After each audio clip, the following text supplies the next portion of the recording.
ಗೆಳೆಯರೇ, ಬಿಗ್ ಬಾಸ್ನಲ್ಲಿ ಈ ವಾರ ಯಾರು ಮನೆಯಿಂದ ಹೋಗಬಹುದು ಅನ್ನೋ ಕುತೂಹಲ ಎಲ್ಲರಲ್ಲಿಯೂ ಮನೆ ಮಾಡಿತ್ತು. ಅದರಲ್ಲೂ ವಿನಯ್, ಸಂಗೀತ, ಪ್ರತಾಪ್ ಮನೆಗೆ ಹೋಗೋ ಚಾನ್ಸ್ ಇಲ್ವೇ ಇಲ್ಲ ಅನ್ನೋದು ಎಲ್ರಿಗೂ ಗೊತ್ತಿರೋ ವಿಷಯವೇ. ಸಾಕಷ್ಟು ಜನ ಈ ವಾರ ಸಿರಿ ಮನೆಗೆ ಹೋಗಬಹುದು ಅಂತ ಅಂದ್ಕೊಂಡಿದ್ರು.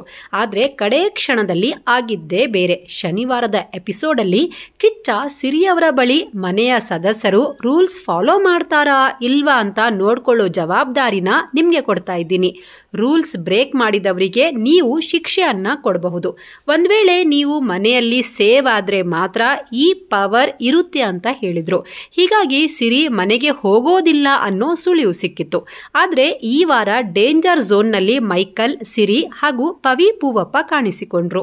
ಈ ಮೂವರಲ್ಲಿ ಮೈಕಲ್ ಸೇಫ್ ಆಗಿದ್ರೆ ಸಿರಿ ಹಾಗೂ ಪವಿ ಡೇಂಜರ್ ಝೋನ್ ಅಲ್ಲಿ ಕಾಣಿಸಿಕೊಂಡ್ರು. ಇವರಿಬ್ಬರ ಪೈಕಿ ಪವಿ ಪೂವಪ್ಪ ಮನೆಯಿಂದ ಹೊರ ಬಂದಿದ್ದಾರೆ. ವೈಲ್ಡ್ ಕಾರ್ಡ್ನಲ್ಲಿ ಸಖತ್ತಾಗಿ ಎಂಟ್ರಿ ಕೊಟ್ಟ ಇವರು ಮೊದಲನೇ ವಾರ ಸ್ಟ್ರಾಂಗ್ ಸ್ಪರ್ಧೆಯಾಗಿ ಕಾಣಿಸಿಕೊಂಡ್ರು. ಆದರೆ ಇವರು ಕೂಡ ಪಾಪರೆಡ್ಡಿ ಪಾಳ್ಯವನ್ನ ಸೇರ್ಕೊಂಡಿದ್ದಕ್ಕೋ ಅಥವಾ ಇವರು ಉತ್ತಮವಾಗಿ ಪ್ರದರ್ಶನ ನೀಡದಿರೋ ಕಾರಣಕ್ಕೋ ಇವರಿಗೆ ಕಡಿಮೆ ಓಟ್ಗಳು ಬಂದು ಮನೆಯಿಂದ ಹೊರಬರೋ ಹಾಗೆ ಆಗಿದೆ. ಪವಿ ಪೂವಪ್ಪ ಹೊರ ಬಂದಿರೋ ಬಗ್ಗೆ ನಿಮ್ಗೇನನ್ಸುತ್ತೆ ಅನ್ನೋದನ್ನ ತಪ್ಪದೆ ನಮಗೆ ಕಾಮೆಂಟ್ ಮಾಡಿ ತಿಳಿಸಿ. ಅಲ್ಲಿವರೆಗೂ ನೋಡ್ತಾ ಇರಿ ಇನ್ಸ್ಪೈರ್ ಕನ್ನಡ ಯೂಟ್ಯೂಬ್ ಚಾನಲ್.